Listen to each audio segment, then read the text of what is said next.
This morning is part one of a two-parter. It's going to be preparing for deliverance, okay? Preparing for deliverance that we're going to see here in Exodus 1, beginning in chapter 1, then going into chapter 2. And the song that we just finished singing, God is the good, good Father, we've sung it many times here. I asked David to sing that, to lead us through that before the message, because I want it to be on your mind. When God refers back to the Exodus and the surrounding details of what took place there are many times in Scripture where he refers back to that and says, I was like a father to you, taking care of you, providing for you. And there's another metaphor or image he uses as well. So he refers to himself as a father during that time, a good, good father, providing for them, taking care of them. And he also uses the terminology of marriage where he says, I was a husband to you in that time.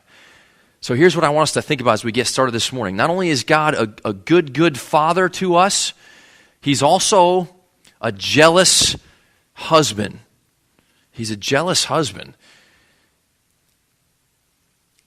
Not only when he refers to the Exodus, but in other places in Scripture, he uses that terminology of being like a husband to us. And it's this picture. It's the picture of a husband who loves his bride and is jealous for his bride in a good way, wanting that bride to see the value of the relationship that he is offering, and doing things, orchestrating things in such a way that that spouse or that bride will see and be drawn back to his value. So he's a good, good father. He's also a jealous, jealous husband. And that's what we see in Exodus, is we see God kind of beckoning his people back or calling them back to himself.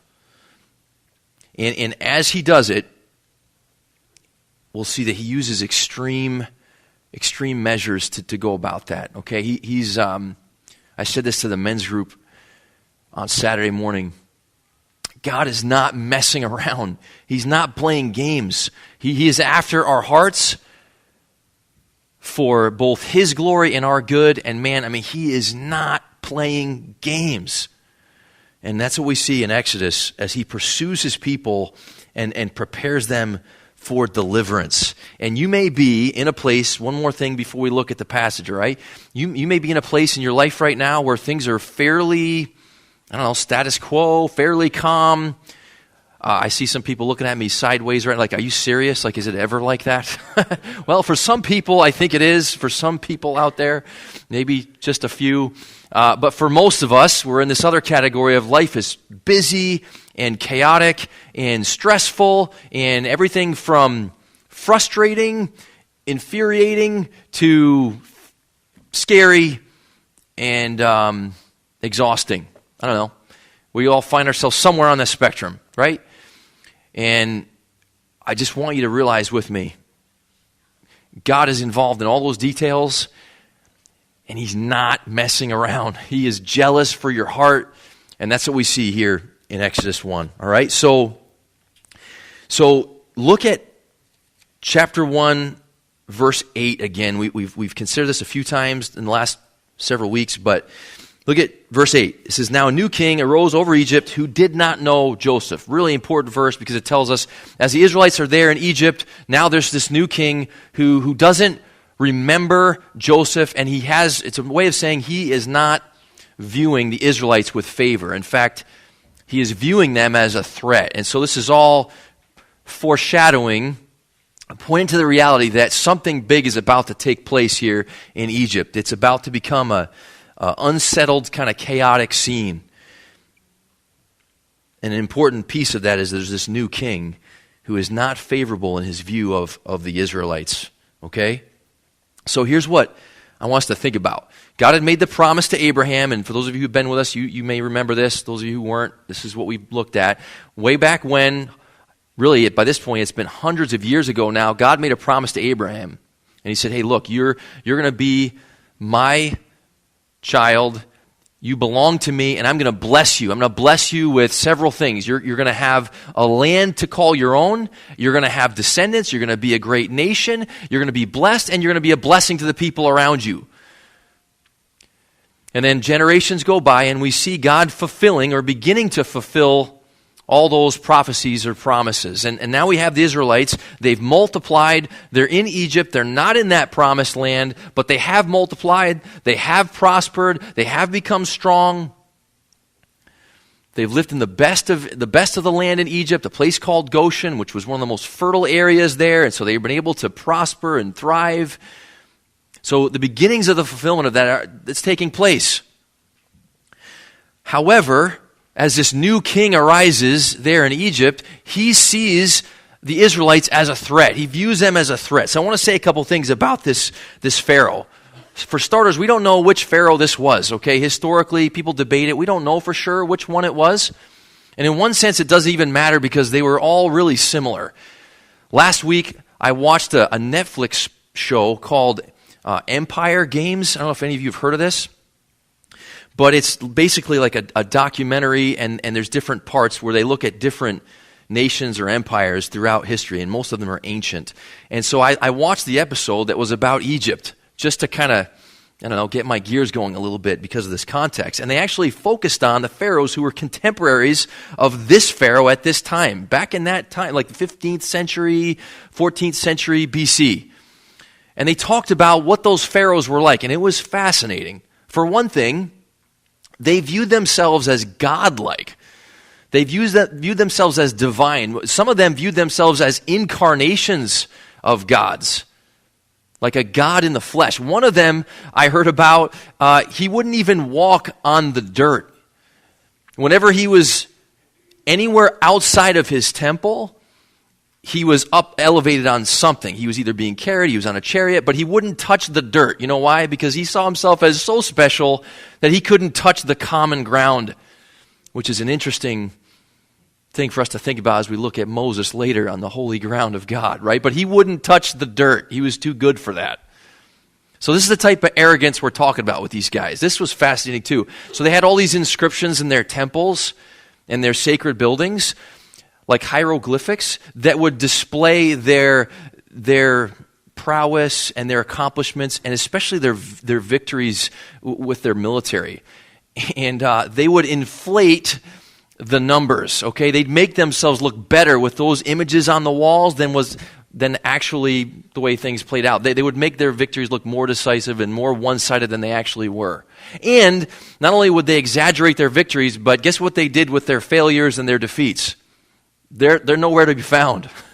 You could walk through look at all the walls, and you're not going to see any images of them losing, okay? Which made me think of, obviously, Facebook, right? You think, yeah, what are you talking about? Like, think about Facebook. What do you put on Facebook? The best stuff, the pictures in which you look the best, your victories. You don't put your defeats on there. It's the same thing. There's really nothing new under the sun, right? So these are arrogant men, just like the rest of us.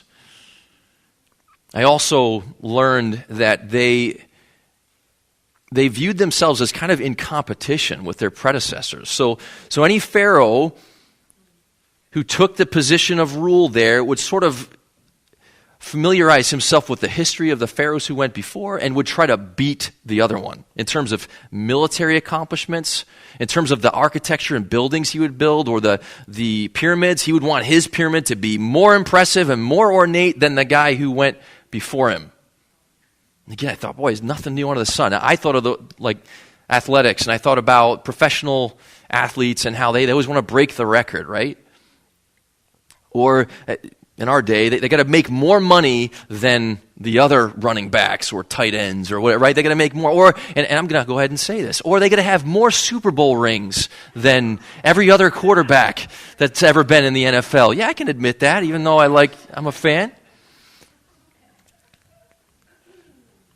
Look, there's nothing new under the sun. It's all the same stuff. And they were the most powerful. I mean, the Pharaoh was obviously the most powerful guy in the empire. And while being tremendously powerful, catch this, was also tremendously insecure. They were paranoid. Paranoid of any kind of threat. Someone in their family that was a perceived threat. one of their military leaders that was a perceived threat. People like the Israelites who were growing, gaining power, influence, a threat to them and their kingdom. And so we have a Pharaoh who is feeling really threatened right now, nervous about these Israelites and what they could potentially do. And there's a verse in Psalm 105 that is just fascinating about this. So with everything I just said about the Pharaoh, who is in a sense in this story kind of the villain, okay? That's the way we view him. I want you to, in light of all that, listen to this verse. A few weeks ago I read it, but I want to read it again because I think it's so important and it's just fascinating. Listen to this. From Psalm 105, it says this, referring back to these times. Israel came into Egypt, and God caused his people to be very fruitful, and he made them stronger than their adversaries, that is the Egyptians. And God turned their heart, that is the heart of the adversaries, the Egyptians, God turned their heart, catch this, to hate his people, to deal craftily with his servants. Remember I said earlier, God is after your heart. He's jealous for your heart, and he's not messing around. Did you hear what that psalm just said? He turned the heart of Pharaoh and the Egyptians against the Israelites. Now, how to completely make sense of that, I'm not going to claim that I can unravel all of that, how God's sovereignty, human responsibility work together. No human mind can really fathom that, but really what it's saying is this. Pharaoh and the other leaders in Egypt hated the Israelites, and in one sense that came out of the hatred and evil of their own hearts, and in one sense that came from a God who said, you know what, I'm going to do something here. And he turned their hearts against his people. I mean, that's just fascinating. We could stop right there, spend the whole rest of our time talking about the implications of that for our lives today. There's no question that in your life there's somebody or some people, plural, who have threatened you in some way, who have hurt you in some way, maybe hurting you right now. It could be a spouse, it could be a coworker, it could be a neighbor. I mean, someone who's made your life difficult. And for you to conceive of the possibility that God is actually at work in and through that, I mean, that's just a very unusual way of viewing things, and yet I think the Bible actually points us in that direction. God is in control to that degree. We see the God of the details here in Exodus.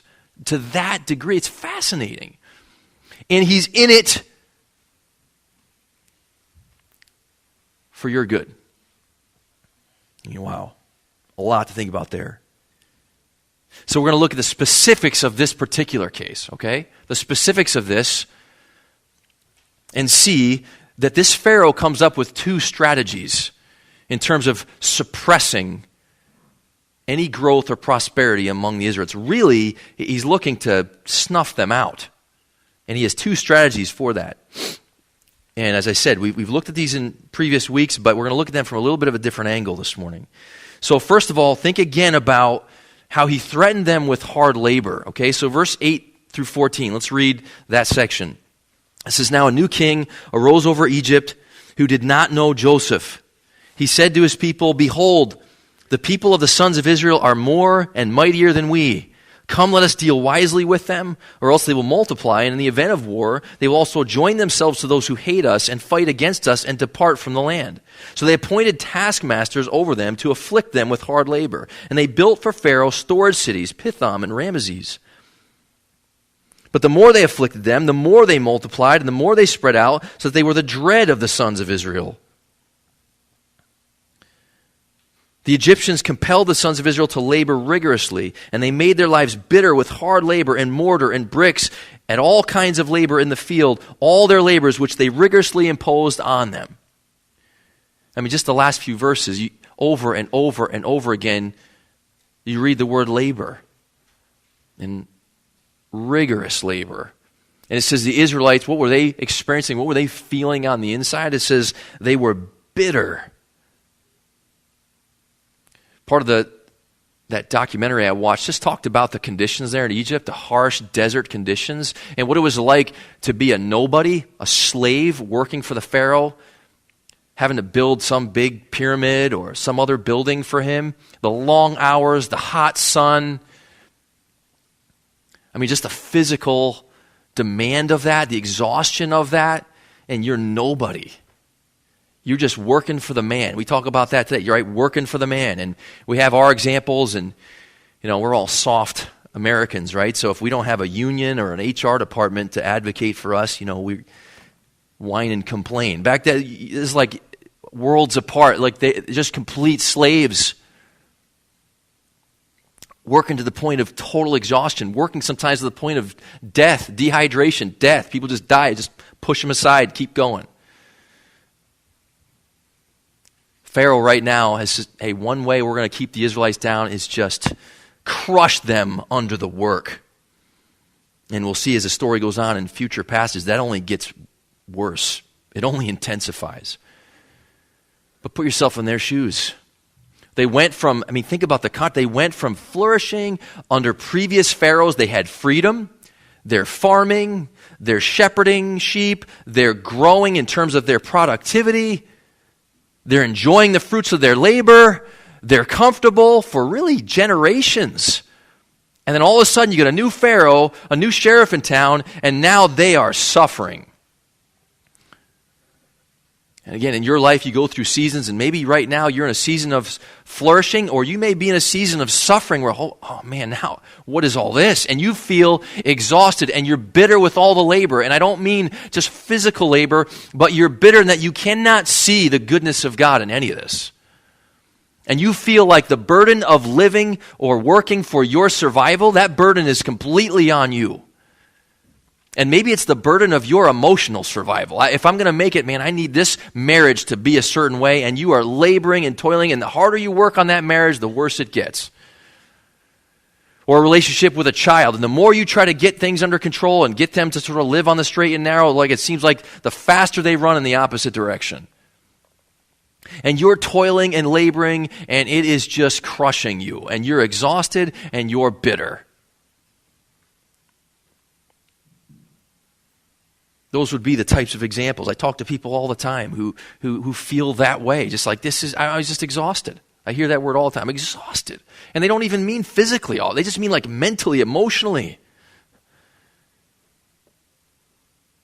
psychologically. So where do we feel ourselves weighed down? Where do we feel like we're working and we need something in order to survive? And it's not happening. Or the escape, we've tried certain escapes in the past, and they used to work for us. We used to sort of get ourselves preoccupied with entertainment or some other kind of pleasure, whether it's even something simple like eating, or maybe some kind of drinking alcohol or something like that. It's just kind of an escape, and now it's still, the burden is there, and that's not helping anyone. There's no saviors. There's no deliverance in any of that. It's just this weight. Let's keep going. His second strategy here, since the first one didn't work, and we looked at that last week, even though he had them weighed down with this hard work, they continued to multiply. It's like the harder he worked them, the stronger they got. And by the way, just for fun, I'm going to point out, because some of the commentators talked about this. This is fascinating. Could it be that not only was God preparing them spiritually, mentally, but also physically for what was coming? The brilliant plan of God, they're about to have a long journey in front of them and some physical difficulties. Could it be that God was preparing them even for that? He's pretty good at what he does. I would say that probably so. Even that's interesting to think about when we look at our lives and even some of the things they're demanding on us, and perhaps those things are actually necessary for the future in ways that we can't perceive. But if we have a good Father who is really sovereign, then it makes sense, doesn't it? So, all right, his second strategy here is, hey, we got to kill the sons. So look at verse 15. It says, the king of Egypt spoke to the Hebrew midwives one of whom was named Shiphrah, the other named Puah. Why he names those two and not the rest, we don't know, but these are sort of representative of the group. And he says this, verse 16, when you're helping the Hebrew women to give birth and see them upon the birth stool, that sounds comfortable, right, ladies? I don't know what the heck a birth stool is, but anyway, keep going. If it is a son, then you shall put him to death. But if it's a daughter, then she shall live. But the midwives feared God and did not do as the king of Egypt had commanded them, but let the boys live. So the king of Egypt, not surprisingly, is outraged here. It says he called for the midwives, said to them, why have you done this thing and let the boys live? The midwives said to Pharaoh, because the Hebrew women are not as the Egyptian women, for they are vigorous and give birth before the midwife can get to them.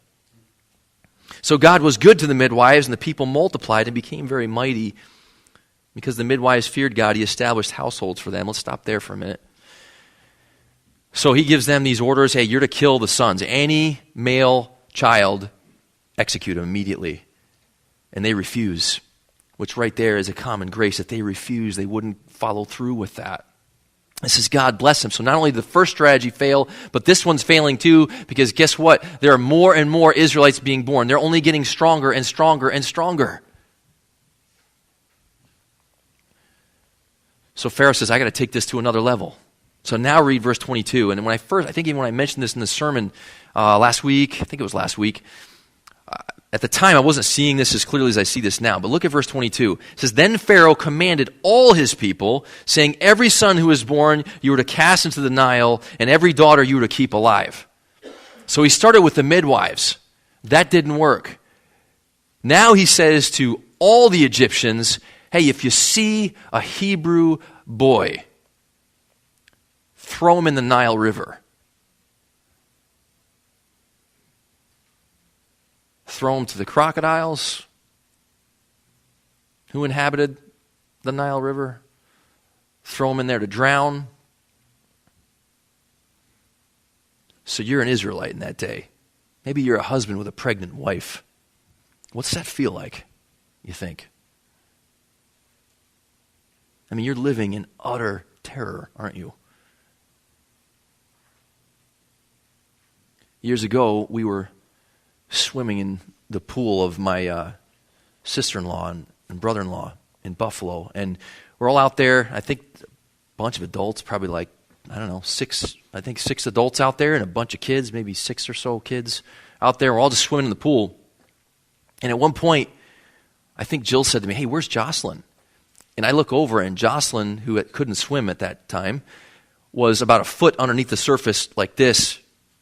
And I went and scooped her out, and I don't know how long she had been there. Probably not that long. Couldn't have been that long. And she coughs up water and cries and everything. And I mean, I remember that like it was yesterday, seeing her like this under the water. Can you imagine being an Israelite at that time? Wondering if someone's going to scoop up your son and toss him in the Nile River? Again, just try to think about what that would feel like. Can you imagine that perhaps you'd be saying, wait a minute, there's supposed to be some God who loves our people, who met with our forefather Abraham, and all these great promises for us? I mean, you kidding me? And we're living with this? Come on. Totally understandable, wouldn't it? Greg and I were talking about this. He brought up the example of World War II. And I looked this up and read about women during World War II. Jewish women would have to hide their children, right? From the Nazis. And there were accounts of women suffocating their own children, smothering them, because of trying to keep them quiet so they wouldn't be discovered. And killing them. It's hard to imagine, isn't it? The terror of that. And God's, ready for this? God's favored people are living in these circumstances. I don't know, let's make you scratch your head a little bit. Remember I said earlier? Hey, God's not messing around. He's not playing games. He's serious about his plans to help us see who he is, how much we need him. His greatness and His grace, and that everything we have, that the good life that we've been talking about for weeks now, the good life is a gift from His hand. It's not something that we create for ourselves. What are you plagued by fear regarding in your life? What are you afraid of losing? Is there something? Again, with a group this size, it could be some of you that's not right now at all, really.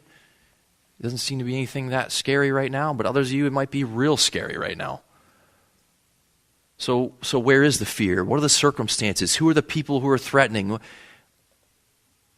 This story tells us God's actually behind that. And in a perplexing way, working for your good in that.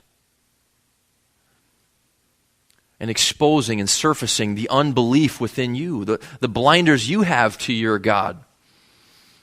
I don't doubt for a second that probably everybody in this room has at some point said, wait a minute, God's supposed to be good, God loves me, then how do I make sense of this? How do I make sense of that person? How do I make sense of what I experienced here with this situation? How do I make sense of my exhaustion? How do I make sense of my sleeplessness? How do I make sense of the physical pain in my body? How do I make sense of the fact that I'm wasting away physically? How do I make sense of that? Where is this good Father? So jump ahead. Last section we'll look at this morning. Exodus 2, the end of the chapter. And next week we'll go in between. This week is the preparation of those to be delivered. Next week's going to be the preparation of the deliverer. We're going to look at Moses. So that's in between. But jump ahead to verse 23 through 25 of chapter 2. It says, now it came about in the course of those many days that the king of Egypt died. So that particular Pharaoh died. Another one, of course, would rise up in his place. And then it says, and the sons of Israel sighed because of the bondage, and they cried out, and their cry for help because of their bondage rose up to God. So God heard their groaning, and God remembered His covenant with Abraham, Isaac, and Jacob. God saw the sons of Israel, and God took notice of them. And this is awesome. So think about, again, in your life, whatever it is that you're wrestling with, and you think, well, where in the world is God involved in this? And it may be that a lot of time has gone by. In this case, a lot of time has gone by. And you might think, does God even know what's happening? And you might be crying out to God in your heart. And here's what it says. Look at the repetitive terms here used, verse 24 and 25. God heard their groaning.